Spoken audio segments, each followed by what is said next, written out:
Bonjour Rudy, j'avais l'intention de parler de la mort aujourd'hui, oui, d'un mort ou d'une morte encore inconnue à cette heure, la 100 millième victime du Covid ce jeudi 15 avril 2021 en France. Un symbole.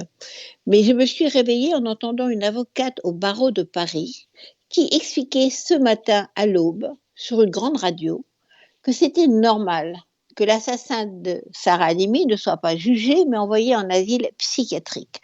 Qu'en France, on ne juge pas les fous parce qu'ils ne peuvent pas témoigner et que l'assassin avait fumé du cannabis.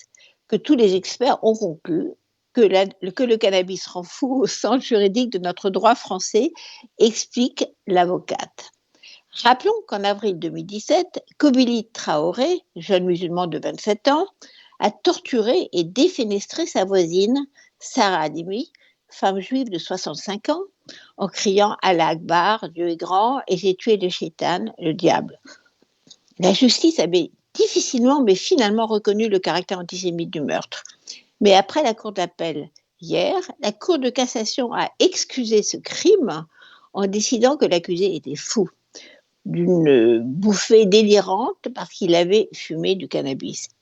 Je me demande si l'avocate, les experts et les juges qui vous expliquent que le cannabis rend fou, pardon, excusent vos crimes, ont jamais fumé un joint. Probablement pas. Si oui, ils sauraient, comme moi, qu'un joint ou même plusieurs ne vous rend pas fou. Pas plus que 2 verres de Bordeaux, à moins d'avoir déjà de graves troubles neurologiques. Que la légalisation de la marijuana en Californie, par exemple, n'a pas entraîné une augmentation des crimes, que ce sont toujours les armes à feu en vente libre qui tuent chaque jour en Amérique. Après avoir innocenté le cannabis, je reconnais que les assassins, les terroristes, les antisémites sont fous. C'est évident. Mais il n'y a pas besoin de drogue pour être antisémite. Je ne sais pas si Hitler fumait des joints ou sniffait, comme Sartre, de la cocaïne. Dans ce cas, les experts de nos tribunaux ont statué que Hitler était sous l'empire de drogue quand il a mis en place la solution finale d'une bouffée délirante comme Kobili Traoré et ne peut pas être jugé.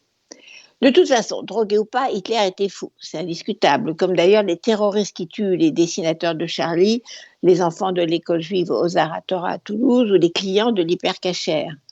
Fou donc Hitler, obsédé maniaque qui voulait détruire tous les juifs d'Europe. Les experts des tribunaux auraient certainement établi la psychose dans leurs rapports scientifiques et nos cours auraient suivi leurs conclusions.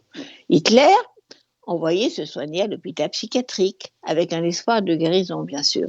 Heureusement qu'après la guerre, le tribunal militaire international de Nuremberg n'avait pas le même souci que nos tribunaux.